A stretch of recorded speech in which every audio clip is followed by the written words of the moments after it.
This lecture today, I'm going to start off with Booker T. Washington. You say, well, how can that tie into Tuskegee University? Well, we're going to do that. We're going to start off with Booker T, and we're going to slide right on into Tuskegee, and you're going to see how all of those pieces come together. Okay? First of all, we have to realize that Booker T. Washington, one of the greatest men to ever walk this earth, that created a university that had over 200 staff, 2,000 students.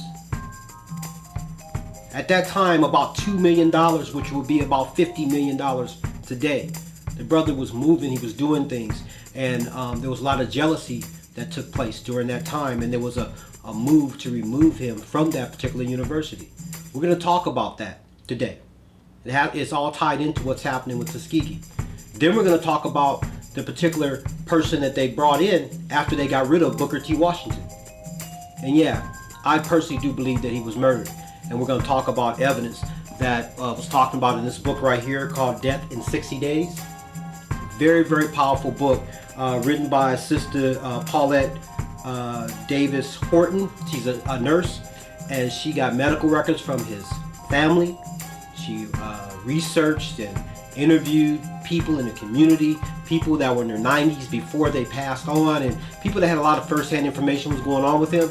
And yeah, find out why they eliminated Booker T. But the question is too, after they eliminated Booker T, they wanted that particular university with that type of power, that power base, and then they were able to put in a Negro. And we'll talk about him too. So I got to talk about that leading up into who allowed the Tuskegee experiment to come on the campus. Right now, some of the directors of this particular group that I'm speaking of are saying they had nothing to do with it. This was the public health service that came on to our university, but there was particular participants, black participants, that participated in this, and we're going to deal with you too.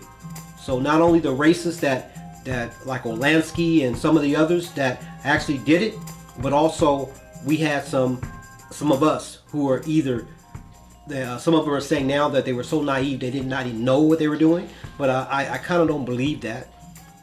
You know, let's take for granted that you didn't know what you were doing, but you still participated in the destruction of black people, and you have to be accountable for that.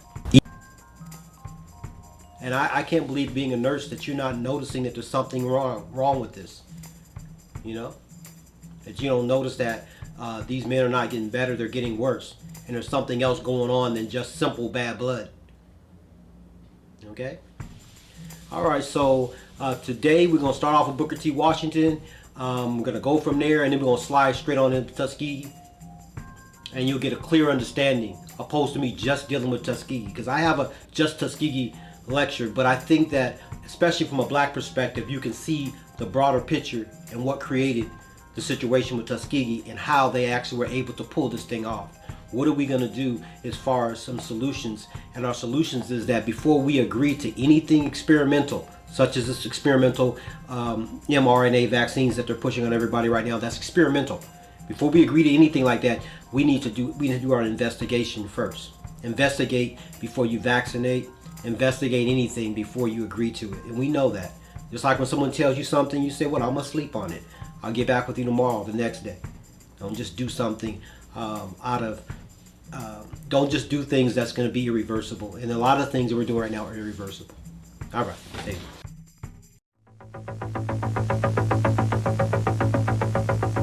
Have you ever had even one single moment of moral doubt about what you do? Moral doubt? Not really. Alright, we're going to get this presentation started here with Booker T. Washington, which I feel is one of the greatest leaders of all time. Booker T. Washington, founder of Tuskegee University. He opened Tuskegee Negro Normal Institute July 4th of 1888. The school was originally just a small, as they call it, scanty building in a local church, and eventually he was able to borrow some money in order to purchase an abandoned plantations on the outskirts of Tuskegee. Booker T. Washington believed that African Americans should concentrate all of their energies on industrial education, and accumulation of wealth. The school taught academic subjects but emphasized a practical education. This included farming, carpentry, brickmaking, shoemaking, printing, and cabinet making. These are some very, very powerful skills. So he was ahead of his time. He had a clash with another leader, W.D. Du Bois. W. Du Bois criticized him because of his donations that he would get from a lot of white people that were giving rich charitable donations, and he felt that he was being controlled by them, and so he was very outspoken kind of against Booker T. Washington.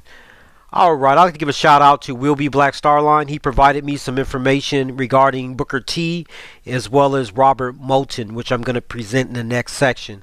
So anytime someone sends me some information that I present on, I like to acknowledge them for shooting me that information. So appreciate you, bro. So go ahead to Will Be Black Starline and make sure you subscribe and like. Alright, this book right here is one of the things he turned on to me. It's called Death in 60 Days. It's by Paulette Davis Horton. She's a nurse, and she wrote this book talking about Booker T. Washington didn't just die of natural causes. She actually has some good information, really credible information that indicates that he was possibly murdered. Okay, and one of the things we have to look here, some things that just didn't make sense. If you look here, Booker T. Washington, he was staying at the Herald Square Hotel, and he was rushed to the hospital, to Rockefeller Institute Hospital, on admission to the hospital. His blood pressure was 225 over 145, respirations at 26, pulse rate at 94, and according to the records, he was released on November 3rd with no mention of a needed for continued care. And so what's a mystery is that there's also records that are from the 8th and the 11th still showing Booker T. Washington at this hospital. However, they have him released on the 3rd. So that really doesn't make sense.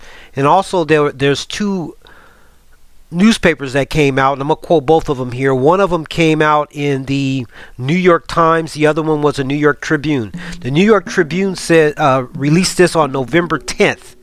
This is 9 days after he's supposed to have been rushed to the hospital at Rockefeller Institute. And what they mention is they say, Dr. Washington in hospital here. That's the big news on the front of the newspaper. And it indicates nervous breakdown. And it also talks something in reference to racial characteristics, which can mean a whole lot of things. Okay.